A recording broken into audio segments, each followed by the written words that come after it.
Program Duta Guru menjadikan saya lebih proaktif dalam membina budaya kolaboratif dan inovatif, antaranya bertukar idea serta berkongsi amalan terbaik dengan rakan guru, melaksanakan sesi PLC dan bengkel dalaman, kerjasama dengan komuniti pendidikan.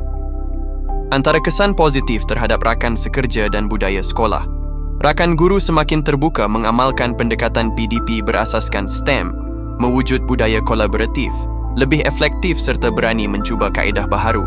Harapan dan rancangan bagi memperkukuh kerjasama profesional saya antaranya, pelaksanaan PLC berfokuskan PDP geografi berasaskan STEM, meneruskan perkongsian amalan terbaik dengan membangunkan bahan pengajaran inovatif, dan kolaborasi dengan institusi luar. Antara perubahan positif yang dilihat pada pembelajaran, sikap atau pencapaian murid ialah murid lebih berminat dan aktif semasa PDP, murid juga lebih berani mengemukakan pandangan, sikap ingin tahu dan keupayaan mereka menghubungkan konsep geografi dengan isu sebenar semakin baik. Antara cabaran utama murid dalam menghadapi subjek STEM iaitu menghubungkan konsep geografi dengan situasi sebenar, lemah dalam mentafsir peta topografi dan kurang yakin menggunakan alat digital untuk penerokaan geografi serta menghadapi cabaran dalam berfikir secara kritis. Bagaimana untuk menangani cabaran atau menyokong murid dengan lebih baik? Pertama, memperkukuh pendekatan pembelajaran berasaskan inquiry dan projek lapangan. Kedua, menghubungkan konsep geografi dengan dunia sebenar. Ketiga, memanfaatkan teknologi digital seperti peta interaktif dan aplikasi Waze atau Google Maps.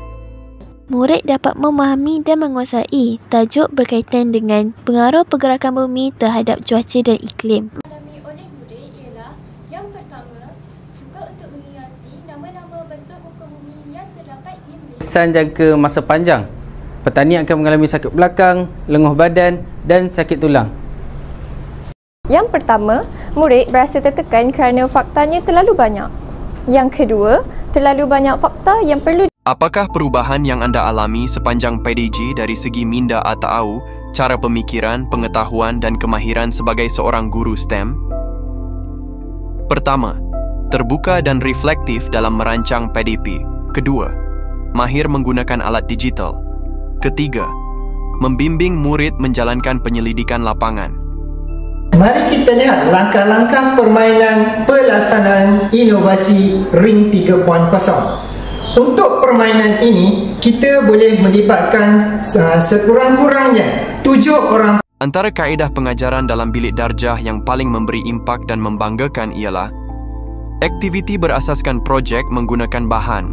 Murid terlibat secara aktif dalam meneroka, menganalisis dan mentafsir maklumat dan murid menunjukkan minat yang tinggi.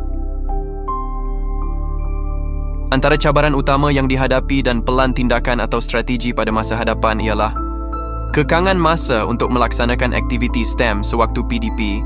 Strateginya adalah dengan memperkukuh kolaborasi panitia melalui PLC dan bengkel dalaman, menambah baik perancangan aktiviti yang lebih terfokus, serta menggunakan teknologi digital bagi mengoptimumkan masa PDP. Kita akan mempelajari kesan-kesan peredaran bumi mengelilingi matahari dan kita akan belajar untuk berkaitan dengan kejadian 4 musim berdasarkan berkaitan dengan siapa nak respon berkaitan dengan negeri-negeri di Malaysia. Bagus. Okey, baik. Kita tengok pada hari ini tajuk bab yang keempat, lakaran peta Malaysia. Saya akan nyatakan apa yang perlu awak buat. Yang pertama, saya akan bagikan kedudukan nama negeri dan juga ibu negeri ikut apa yang pelancongan pagi tadi yang kita tengok ada dekat Melaka River Cruise. Siapa pernah naik? Cerita sikit. Awak naik, awak duduk kat mana? Ada tak yang duduk kat depan sekali? Barulah seronok duduk dalam cruise macam ni kan. Hadiah kepada kumpulan yang menang. Ngam-ngam pula warna pink dapat dekat kumpulan. Nak pink. Teruklah korang ni. Asal pink je mesti tak boleh. Lelaki. Okey, tahniah kepada kumpulan ni.